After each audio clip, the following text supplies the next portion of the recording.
Bismillahirrahmanirrahim. Assalamualaikum warahmatullahi wabarakatuh. Perkenalkan, nama saya Seli Ratnasari. Saya salah satu dosen di program studi Teknologi Industri Pertanian, jurusan Teknologi Pertanian Universitas Bengkulu. Saya telah memperoleh jabatan fungsional asisten ahli sejak tahun 2021. Saya membuat video pernyataan diri dosen sebagai unjuk dari kegiatan Tridharma Perguruan Tinggi atau kita sebut dengan PDD UKTPT bidang pengajaran, di mana hal ini merupakan salah satu instrumen penilaian pada Serdos tahun 2004-2025. Saya menyajikan video dalam mata kuliah Teknologi Industri Ternak dan Perakhiran. Mata kuliah ini merupakan mata kuliah pilihan dengan kode mata kuliah TIP 318. Mata kuliah ini juga termasuk mata kuliah yang terdapat dalam sistem dalam bidang pendidikan. Mata kuliah ini diampu oleh mahasiswa semester 7 dengan proporsi SKS 2 materi dan 0 praktek. CPMK mata kuliah ini, mahasiswa mampu memberikan gambaran tentang pendekatan sistematis dalam pengembangan dan pengelolaan industri ternak dan perakhiran berbasis teknologi. Adapun CPL dalam mata kuliah ini meliputi sikap, pengetahuan, keterampilan umum, dan keterampilan khusus. Sikap meliputi mahasiswa mempunyai kemampuan cara berpikir yang cerdas, analitis, kreatif, dan mandiri, serta menunjukkan sikap bertanggung jawab atas pekerjaan di bidang keahlian secara mandiri. Bidang pengetahuan, mahasiswa mampu memahami teknologi yang berkembang di bidang perairan dan peternakan. Keahlian umum, yang pertama, mengidentifikasi permasalahan dan menyajikan alternatif dalam mengintegrasikan pilar kompetensi teknologi industri pertanian. Yang kedua, mampu mengidentifikasi permasalahan dan menyajikan alternatif pemecahan masalah dalam teknologi industri ternak dan perairan. Sedangkan keahlian khusus, mahasiswa mampu mengaplikasikan prinsip-prinsip manajemen agroindustri terintegrasi pada industri hasil ternak dan perairan. Kemudian mampu mengembangkan teknologi bidang agroindustri dengan memanfaatkan teknik informasi komunikasi khususnya di industri ternak dan perairan. CPL ini juga akan dijabarkan kembali dalam CPMK yang lebih spesifik. Yang pertama, menunjukkan sikap cerdas, analitis, kreatif, dan bertanggung jawab pada bidang keahlian industri ternak dan perairan berbasis teknologi secara mandiri. Kemudian, mampu menguasai konsep teoritis dan prinsip teknologi industri ternak dan perairan, serta mampu mengaplikasikannya dalam sejumlah produksi industri pertanian. Yang ketiga, mampu menerapkan pemikiran yang kritis, sistematis, dan inovatif dalam mengintegrasikan pilar kompetensi yang menunjang teknologi, manajemen, dan rekayasa sistem, serta mampu mengidentifikasi permasalahan dan menyajikan alternatif pemecahan masalah di bidang teknologi industri pertanian. Keempat, mampu menerapkan ilmu teknologi pertanian dalam mengatasi sejumlah permasalahan dan memberikan alternatif solusi terbaik melalui ilmu teknologi industri ternak dan perairan yang dipertanggungjawabkan melalui laporan secara mandiri. Mata kuliah ini terdiri dari 16 kali pertemuan, diantaranya 1 kali ujian tengah semester dan 1 kali ujian akhir semester. Di 14 pertemuan lainnya dengan metode ceramah, diskusi, dan proyek. Pertemuan tersebut membahas ruang lingkup hasil perairan, pengolahan, pengawetan, proses penurunan mutu ikan, pemanfaatan hasil perairan seperti pendinginan, pembekuan, pengeringan, pengasapan, fermentasi ikan.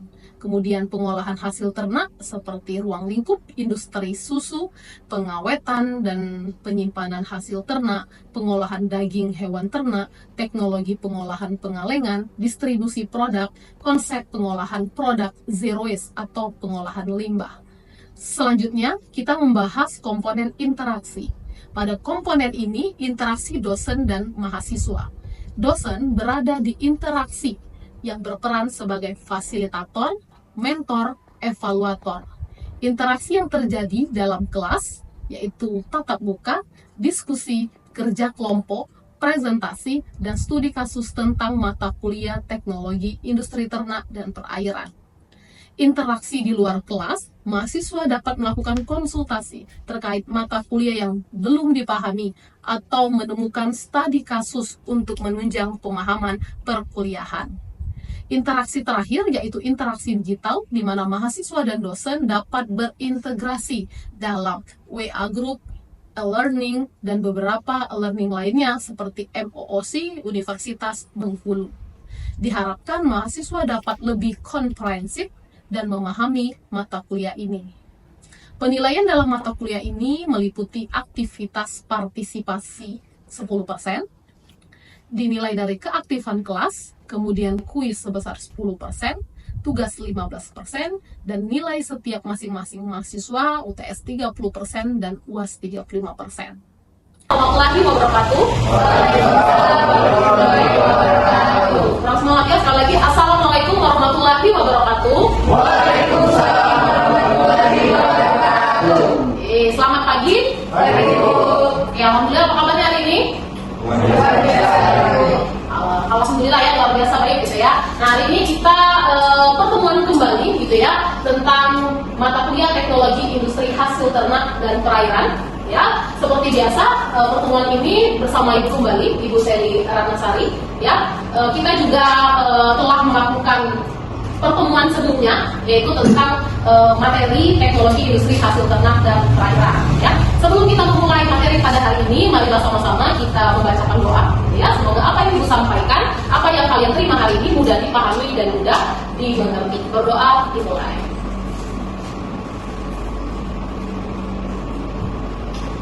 Amin ya robbal alamin ya, berdoa selesai. Nah, hari ini pertemuan kita yaitu pengawetan hasil perairan dan penurunan mutu ikan. Ya. Nah, sebelum kita masuk ke pertemuan selanjutnya, pertemuan kali ini ada yang masih ingat? Sebelumnya kita membahas materi tentang apa? Oke, silakan Intan. Materi sebelumnya itu pengolahan dan pengawetan hasil perikanan. Yang kami pelajari kemarin itu ada jenis ikan yang ada di laut. Contohnya seperti ada ikan sebelah, ikan mayung, sidat, ada cumi, udang, dan lobster. Dan masih banyak ikan laut lainnya. Ya, betul. Ya, jadi kemarin kita membahas tentang ruang lingkup dari hasil perairan, kemudian itu juga menginformasikan sedikit gitu ya tentang proses dan juga pengolahan hasil perairan. Hari ini kita lebih ke dalamnya kembali gitu ya tentang pengawetan hasil perairan dan penurunan mutu perikanan. Nah, semoga dengan ada gambar ini nggak jadi ngiler ya, karena waktunya masih pagi gitu ya. Oke, ya kemarin itu juga sudah menginformasikan ke teman-teman sekalian gitu ya RPS, kemudian capaian dari mata kuliah ini apa, dan harapannya memang capaian itu dapat dilalui atau diselesaikan oleh mahasiswa-mahasiswa di TIP gitu ya. Nah, ini ya, jadi apa yang kita akan pelajari pada hari ini gitu ya, lanjutan dari materi sebelumnya gitu ya, ada tujuan pengawetan dan pengolahan, kemudian karakteristik hasil perairan, proses pembusukan nanti dijelaskan kembali ya, kemudian pengolahan hasil perairan dan teknologi pengawetan. Nah, di sub CPMK mata kuliah ini mahasiswa itu mampu menganalisis karakteristik hasil perairan, pengolahan dan pengawetan hasil perairan ya.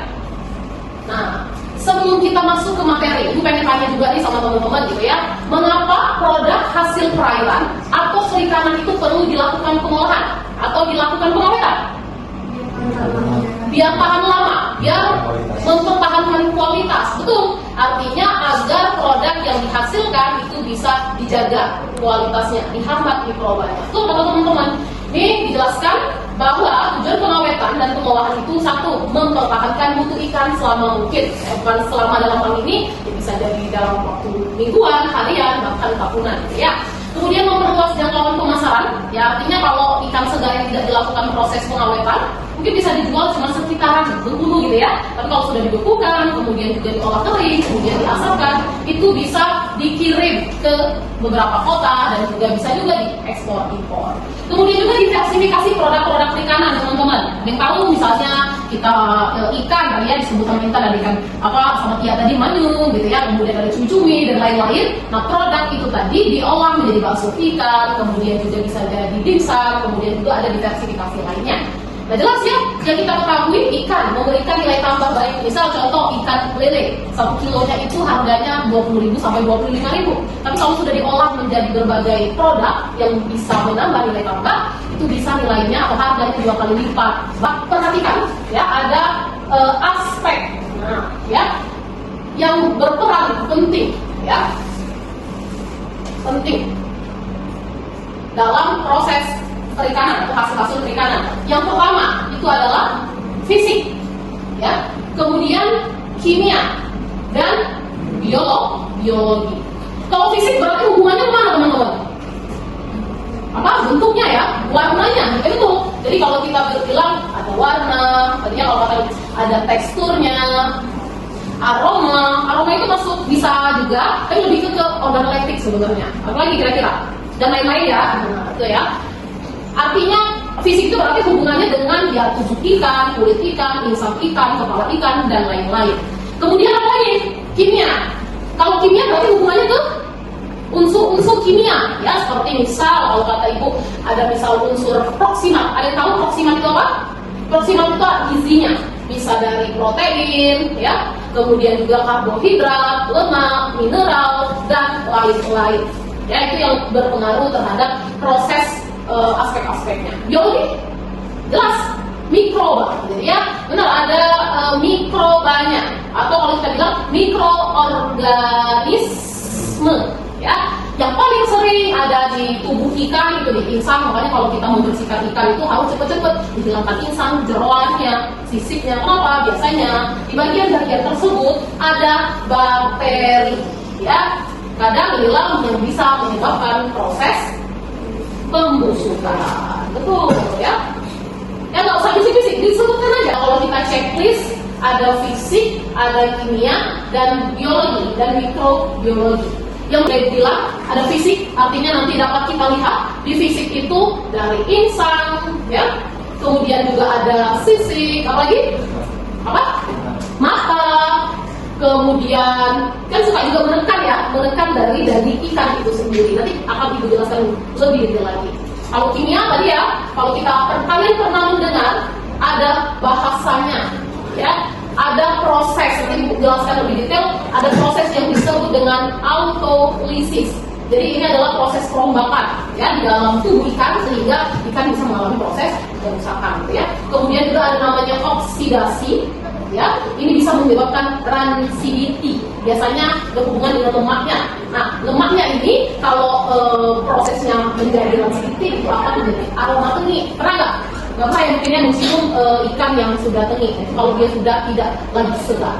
Nah, organoleptik. Nah, itu organoleptik. Ibu masukkan tadi ya. Ada namanya organoleptik. Ya. Kemudian adalah kesegaran bakterial, berkaitan dengan proses penurunan mutu akibat deteriosasi atau dekomposisi. Apa itu deteriosasi? Nah, deteriosasi itu adalah proses penurunan mutu pada ikan.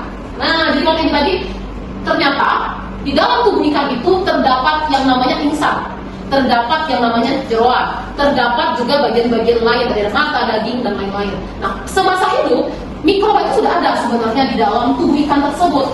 Tapi kalau kata ibu, mikrobanya tadi tidak berkembang biak setelah dia mati. Nah, setelah mati, mikrobanya senang. Nah, kenapa? Karena ada bahan makanan atau bahan yang empuk untuk bisa dikonsumsi. Gitu ya. Ini ya. Nah, ini karakteristik kimia. Ya, ini adalah karakteristik kimia ikan. Ya, jadi kalau kita bilang ada sumber protein, jelas ya. Kenapa suka makan ikan? Karena mengandung sumber protein. Artinya proteinnya itu 1,5 lebih dari hewan pendaging lainnya. Nanti kan kita juga belajar tentang ternak, gitu ya. Nanti kita akan bandingkan antara yang perairan. Kemudian sumber mineralnya itu cukup kaya lemak, tapi lemak yang baik, sehingga menyebabkan rasa umami atau rasa yang enak. Ya. Kemudian karbohidratnya itu sedikit. Nah, untuk yang suka atau mau diet, nah ini bagus sekali. Kenapa? Karena ini tidak buat gemuk, ya, tapi ya tetap dengan batasan yang sesuai. Unsur penyusun daging ikan ada yang disebut dengan oksigen dan hidrogen. Jadi kalau kita gabungkan itu H2O. Apa itu H2O? Air, ya, kandungan air. Nah, kandungan air pada ikan itu mencapai kurang lebih 80% ke atas. Artinya makanya kenapa dalam waktu 1 jam 3 jam atas lebih itu bisa busuk. Kenapa? Karena banyak mengandung air. Kemudian juga ada unsur yang membentuk protein, ya, dan karbohidrat. Nah, ini juga kalau suka makanan-makanan ikan juga mengandung kalsium, fosfor, dan sulfur, dan bahkan juga mengandung zat besi. Jadi kalau yang anemia, yang lemah, lunglai, karena itu ya, bisa pakai ikan. Kenapa? Atau pakai produk hasil perairan untuk menaikkan zat besinya. Ya, berarti banyak banget ya manfaatnya dari perairan atau perikanan. ATP-nya adalah energi. Jadi ketika hidup, ATP-nya tinggi. Nah, tapi ketika mengalami kematian, ATP-nya ini akan pecah. Nah, nanti akan diikuti dengan berbagai macam proses, seperti dari ikan mulai mengeras, kaku, kemudian melunak, dan juga ada proses penerimaan dari organ genetiknya. Ya. Nah, ini perbedaan ikan segar dan ikan busuk selanjutnya: daging, rongga perut, darah. Ya. Kira-kira kalau ikannya bau gitu ya, itu sudah busuk atau enggak? Sudah mengalami proses kebusukan. Biasanya seperti manusia, kita punya hemoglobin karena teroksidasi sehingga warnanya berubah. Ya. Nah, ini juga ya dari proses sayatan, tulang, bau, dan kondisi bebas dari parasit tanpa luka. Nah, jadi kalau cari ikan, cari kepiting, cari udang, atau cari produk kerang-kerangan, itu jangan cari yang sudah terluka. Nah, biasanya di diskon itu juga hati-hati. Nah, takutnya sudah mengalami kebusukan. Ya. Jadi ada penguraian di sini. Kenapa ikan itu bisa beraroma bau, busuk gitu ya? Biasanya ada penguraian asam inositrat yang harusnya protein tadi baik. Kalau dia mengalami kebusukan, maka ikan tersebut akan mengeluarkan aroma bau.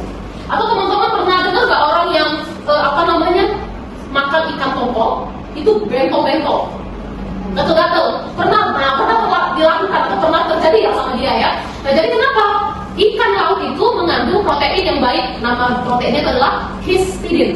Tapi karena mengalami proses pembusukan, histidin tadi akan berubah menjadi histamin. Nah, ketika histamin itu dikonsumsi oleh tubuh itu mewarni. Ada sel darah putih yang bisa menyebabkannya itu namanya basofil. Nah, basofil itu akan ngomong, sirine, jangan dimakan lagi, ini sudah mengalami pembusukan. Nah, jadi pre-rigor ini kayak ikan itu mau mati.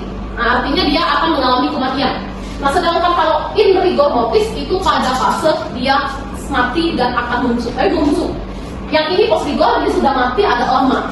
Nah, kalau kalian pernah lihat ayam yang disembelih gitu ya, nah itu ada proses menggelepar atau proses mau mati. Nah, itu di rigor mortis. Jadi kalau dibilang kalau ikan yang segar itu bagusnya di sini, di fase sini. Jangan sampai lewat dari sini. Kalau lewat dari sini biasanya menemukan contoh-contoh seperti ini. Nah, kalau pre-rigor mortis dan in rigor mortis atau fase rigor mortis atau fase ini biasanya 1 jam sampai 3 jam ikan sudah mati, masih segar, biasanya masih bisa atau masih baik untuk dikonsumsi. Cara mengawetkan yang baik bagaimana mengurangi sebanyak mungkin jumlah bakteri pembusuk pada ikan. Artinya bisa digunakan larutan-larutan pengawet, kemudian juga proses pemasakan yang bisa menyebabkan bakteri itu bisa terhambat ya, atau bisa mati. Kemudian bisa juga menggunakan atau menghambat kegiatan bakteri dengan enzim. Dengan cara apa? Maaf ya, penggunaan suhu rendah dan tinggi. Maksud suhu rendah tadi disimpan di pendinginan, di pembekuan, kemudian juga ada di air yang dingin. Atau juga bisa dimasak, direbus, dikukus dengan suhu yang tinggi. Atau penggunaan bahan kimia. Pernah dengar natrium benzoat? Ini pernah ya, kaporit, tapi hati-hati, kita nggak bisa asal pakai. Ini juga harus menggunakan dosis yang tepat. Ini melindungi ikan dari pencemaran dengan cara pembungkusan, pengemasan, dan sanitasi. Nah, ini berbeda sedikit ini ya. Ikan tuh nggak boleh diformalin, ya. Maksudnya dilakukan formalin. Kalau dibikin seperti ini, ikannya diformalin pakai jas. Padahal enggak ya. Maksudnya ikan yang diformalin itu ikan yang dikasih tambahan formalin. Bahaya nggak formalin?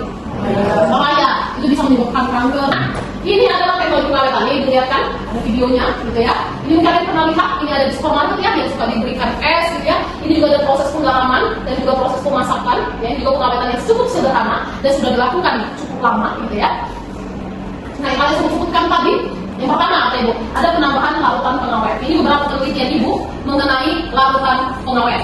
Nah, coba baca nih. Ada pemanfaatan pitosan dengan variasi gula sebagai potensi pengawet alami makanan. Nah, pengawet alami makanan. Jadi pengawet alami makanan ini, tadi Ibu bilang kan, bakteri yang ada di ikan salah satunya adalah Pseudomonas aeruginosa dan Bacillus subtilis. Ternyata itu bisa membuat ikan cepat busuk atau ikan cepat rusak. Ternyata Ibu larutan. Jadi kitosan itu, ini more information aja buat teman-teman. Kitosan itu adalah limbah dari cangkang udang, tapi dirombak atau dengan perlakuan larutan asam dan basa tinggi sehingga menyebabkan atau menghasilkan kitosan, itu bisa menghambat bakteri, menjadi antibakteri. Nah, sedangkan kalau gula ternyata ketika dicampur dia menghambat menjadi ada antioksidan. Ketika diuji dia bisa menghambat mikrobanya. Ini penelitian Ibu dengan dosen Universitas Wijaya, ya. Nah, ini juga ternyata kompleks, namanya itu adalah kompleks kitosan monosakarida, itu mampu gitu ya menghambat bakteri patogen. Tahu bakteri patogen? bakteri patogen itu adalah bakteri yang berbahaya, bisa menimbulkan penyakit, salah satu pada ikan. Ternyata dia bisa menghambat mikroba. Dan dalam terbaru juga ibu meneliti ya, di asap cair, yaitu menggunakan asap cair kelapa, ternyata bisa menghambat juga bakteri Staphylococcus aureus, sebab penyebab kerusakan pada ikan asap ya. Nah, proses penggaraman ini juga bisa menghambat mikroba. Garam ini juga sebagai antibakterial, di mana antibakterial ini dapat meminimalisir atau mendeteksi yang mana bakteri patogen, yang mana bakteri yang baik untuk ikan. Ya, sampai sini ada pertanyaan? Ya, silakan juga boleh. Ini kan sudah dijelaskan proses pengawetan itu fermentasi, masalah pembuatan dan penggaraman. Dari keempat proses tersebut, yang mana yang lebih efektif digunakan sehari-hari? Oke, nah bagus ya pertanyaannya ya. Nah jadi kalau kita perhatikan gitu ya, artinya fermentasi, pengasapan, pembekuan dan penggaraman ini akan lebih efektif tergantung dari jenis bahan bakunya gitu ya. Jadi misal ikan, contoh kata ibu misalnya kalau ini misalkan di provinsi Bengkulu misalnya ikannya kecil-kecil gitu ya. Nah kalau ikan yang kecil-kecil sebaiknya kita lakukan proses penggaraman atau pengeringan ya, kalau kita bilang yang memang bisa dilakukan proses pengolahan tersebut. Nah kalau produk fermentasi, misal kita pengen mendapatkan fermentasi ini lebih baik, kenapa? Selain kita dapat protein, kandungan protein itu mudah diserap oleh tubuh kita.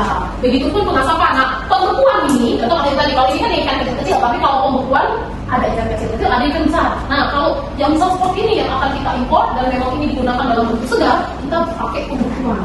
Nah, kemudian juga kalau pengasapan, artinya kita mengurangi yang namanya berat ikan. Kalau kalian ketahui ikan asap itu yang awalnya dia 3 kilo, ketika dia ikan asap itu bisa jadi sampai 7 kilo.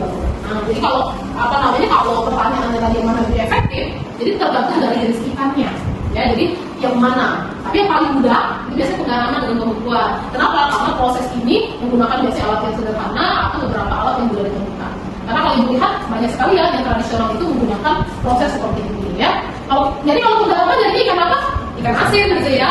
Kalau fermentasi, pengasapan dan pembekuan, kalau pengasapan juga jadinya ikan asap. Seperti itu. Gimana? Oke ya.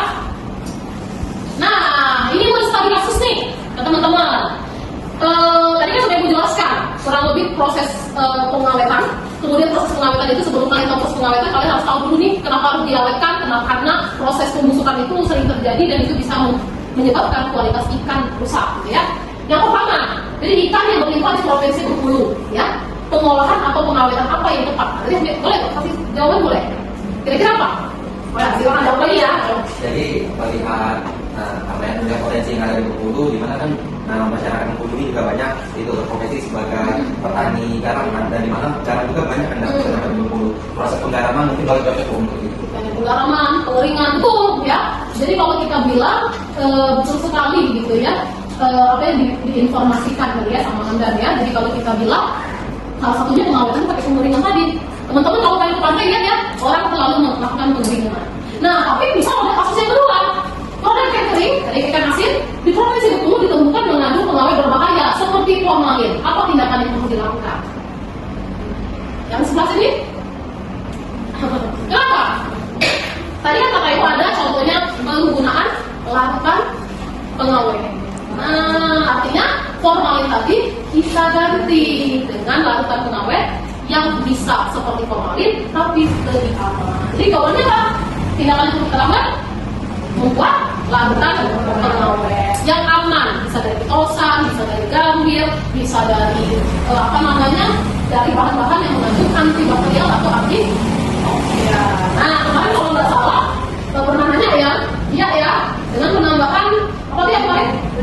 Belimbing bulu. Jadi belimbing bulu apakah bisa? Ternyata apabila dia mengandung antibakteri dan antioksidan atau antibakteri itu dari pupuk, itu bisa menghambat atau bisa menjadi pengawet alami pada produk hasil perairan. Ya. Nah, jadi bisa kita simpulkan materi kita hari ini. Nah, ini ada sedikit ayat gitu ya, cuplikan gitu ya. Yang lain bisa mengikuti gitu ya. Jadi Quran surat Ar-Rahman itu udah bilang, keluar dari sungai dan laut tersebut mutiara dan mutiara kecil. Artinya ini di dalam Al-Quran gitu ya sudah dijelaskan bahwa kekayaan alam terutama sumber daya perairan itu sangat luas, gitu ya. Oke, kira-kira sebelum ibu tutup, gitu ya. Ada yang mau menyimpulkan materi kita pada hari ini? Silakan. Siapa ayo? Jangan tunjuk-tunjuk. Siapa? Ayo. Ya, silakan. Nah, Apa dia? Yang lain boleh kalau menambahkan. Jadi setelah dijelaskan tadi udah dapat tujuan dari pengawetan, yaitu di mana dari pengawetan itu mempertahankan mutu, memperluas pemasaran, terus ada memberikan nilai tambah baik langsung maupun secara tidak langsung. Terus ada aspek dari pengawetan itu sendiri, proksimat atau gizi, protein, lemak yang terkandung pada ikan. Terus ada biologi yang itu yang meliputi mikroba atau mikroorganisme yang terkandung dalam ikan. Lainnya ada faktor-faktor dari ikan segar, itu ada faktor perubahan, terus ada faktor pemanenan sama parameter kesegaran. Ya, terus ada karakteristik kimia pada ikan, yaitu ada protein, mineral, lemak baik, terus karbohidrat. Selanjutnya itu ada fase pre-vigor, yaitu proses kematian pada ikan. Terus vigor, ikan yang sudah mati. Post-vigor, ikan yang sudah mati dan mengalami pembusukan. Terus selanjutnya bau ikan disebabkan oleh asam ketan. Terus Banyak ya, terus apa lagi? untuk mencegah pembusukan itu dapat mengurangi jumlah bakteri, atau mengurangi bakteri dan enzim dengan cara diletakkan pada suhu rendah, terus melindungi ikan dari pencemaran. Terus tadi ada peradan pengawetan itu dapat mempertambah jarak dari kapal tadi kapal ya. tadi, terus dapat diperdagangkan setelah lewat musim dari ikan tersebut, terus diperjualbelikan secara lebih luas. Oke ya, bagus ya, luar biasa ya, teman-teman udah paham gitu ya. Tadi hari ini kita sudah mempelajari gitu ya tentang, kalau kita perhatikan tadi ada proses penurunan mutu ikan gitu ya. Proses menurun ikan itu ada dari faktor fisik, kimia, mikrobiologi, bahkan organoleptiknya gitu ya. Kemudian ciri-ciri ikan segar, piting, udang kalau juga sudah paham. Kemudian tujuan pengolahan dan pengawetan, dan endingnya itu tadi ada beberapa teknologi pengawetan seperti penambahan larutan tambahan yang aman, kemudian proses fermentasi, pengasapan, pembekuan, dan lain-lain gitu ya. Oke, tadi sudah tadi ada Kia gitu ya, ada Hamdan yang bertanya dan memberikan ini. Kita kasih fokus untuk mereka ya. Oke, nah sebelum ibu tutup ya, seperti biasa gitu ya, kita ada tugas. Nah, tugasnya ini yaitu mencari jurnal ya tentang pengawetan hasil perairan. Nanti teman-teman buat ringkasan dan pembahasan. Nah, waktunya kapan? Dikumpulkan minggu depan gitu ya. Jadi jurnalnya perikanan itu tidak hanya ikan ya, kita kembali lagi ada kepiting, udang, lobster, kerang, abalon, ubur-ubur, itu semua ada di sini. Nah, teman-teman juga kalau masih ada pertanyaan bisa berkonsultasi dengan ibu gitu ya, bisa berkonsultasi mengenai materi hari ini, atau juga bisa diskusi dalam grup, atau teman-teman juga bisa mengakses gitu ya di link Google Drive ini untuk materi hari ini. Selain materi hari ini juga teman-teman juga bisa melihat materi dari di website kita, atau kita juga punya e-learning ya, evaluasi. Nah, di evaluasi itu kalian bisa searching tentang materi kita pada hari ini. Baiklah, sebelum ditutup masih ada pertanyaan lagi? Cukup ya. Semoga materi hari ini dapat dimengerti ya, mudah dipahami ya. Insya Allah paham ya materi hari ini? Alhamdulillah, insya Allah paham ya. Dan lagi kalau memang belum paham, belum mengerti atau masih kurang, silakan temui ibu atau konsultasi tentang materi ini. Jadi teman-teman, interaksi kita itu bukan hanya interaksi dalam kelas, artinya teman-teman juga bisa interaksi di luar kelas berupa konsultasi tentang mata kuliah ini. Oke, terima kasih. Mohon maaf apabila dalam penyampaian itu masih ada banyak kesalahan atau kekurangan.